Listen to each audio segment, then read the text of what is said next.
Assalamualaikum warahmatullahi wabarakatuh. Jumpa kembali dengan Bapak Ari di channel HRSPD Studio. Pada hari ini kita pada tema seri akidah, yang mana kita akan membahas tentang iman kepada malaikat-malaikat Allah Subhanahu wa taala. Yang nantinya kita akan fokus pada materi.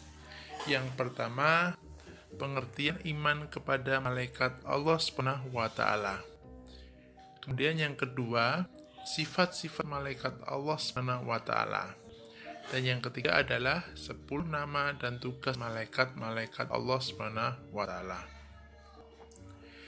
Anak-anakku, yang pertama, pengertian dari iman kepada malaikat-malaikat Allah. Maksudnya apa?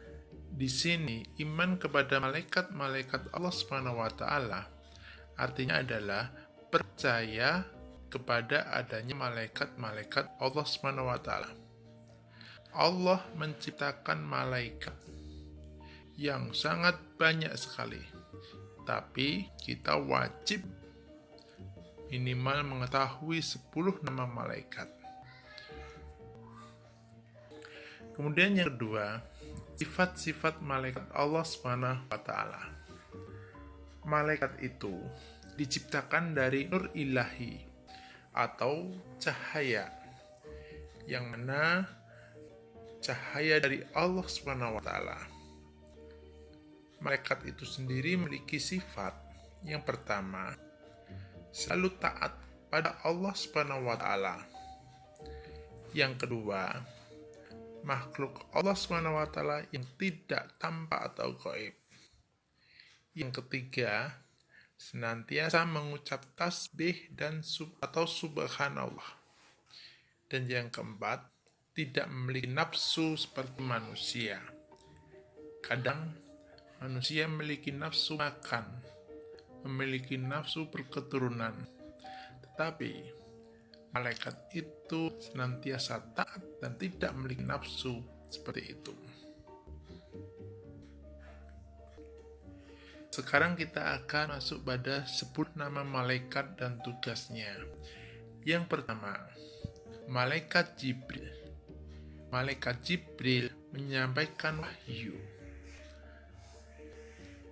Malaikat Jibril ini pernah turun ke bumi dan menjumpai manusia dalam bentuk manusia.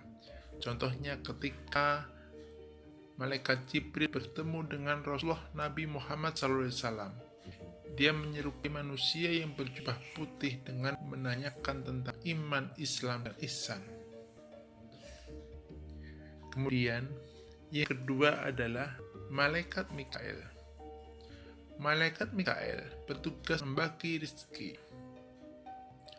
Selain itu, malaikat Mikail termasuk malaikat yang menurunkan hujan.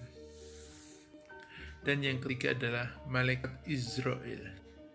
Malaikat yang senantiasa dekat dengan kita untuk mencabut nyawa dengan tidak memilih kasih, baik itu sehat, sakit, ataupun dalam keadaan apapun. Ketika malaikat Israel menjemput, maka kita harus siap.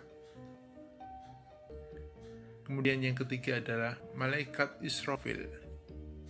Malaikat yang sudah menunggu bagaimana bumi ini akan hancur, yang bertugas meniup trompet sangkakala.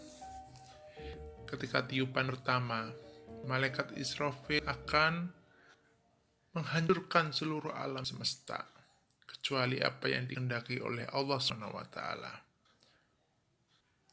Pada tiupan kedua, malaikat Israfil meniup trompet sangkakala ini dengan tujuan akan membangkitkan seluruh kehidupan manusia, dan tidak ada satupun yang terkecuali, dan mereka akan siap menerima balasan ketika dia hidup di dunia.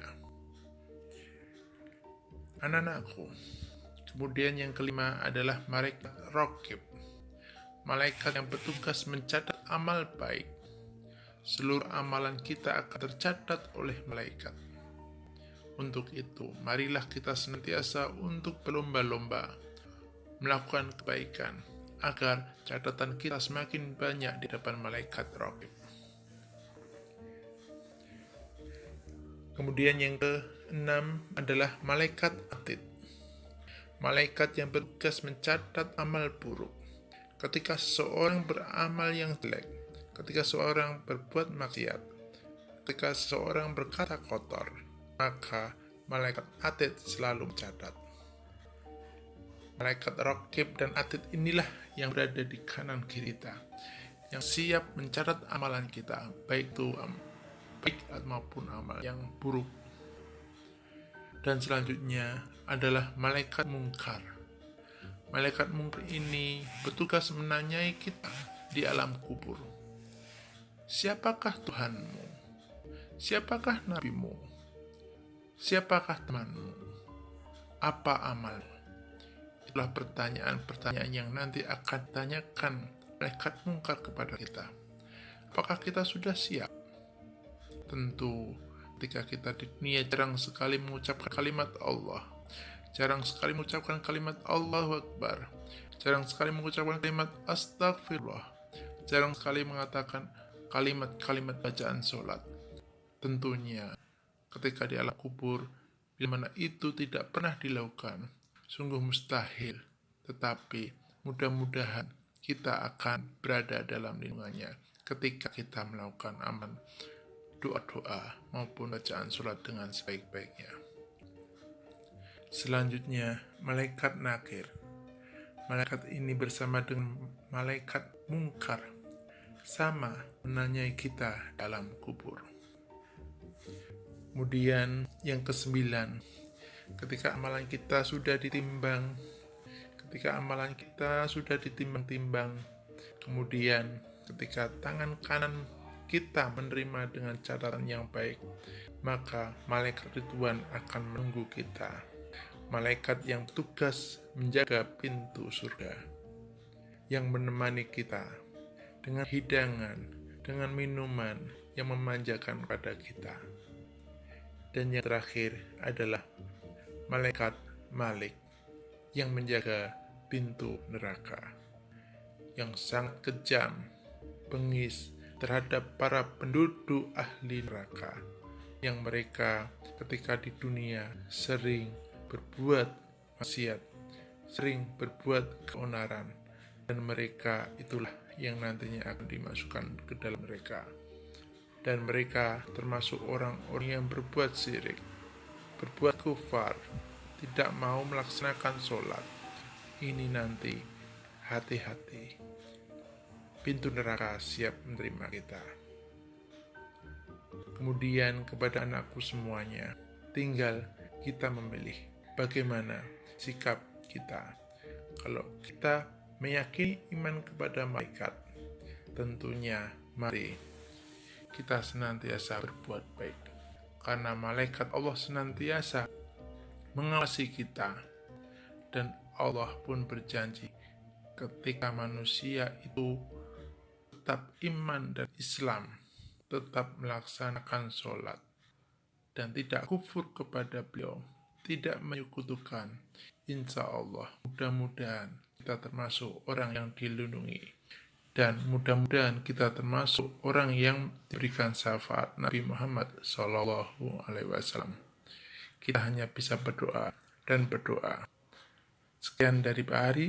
Subhanakallahumma bihamdika asyhadu an la ilaha illa anta astaghfiruka wa atubu ilaik. Assalamualaikum warahmatullahi wabarakatuh. Jangan lupa like, subscribe, dan komennya. Terima kasih.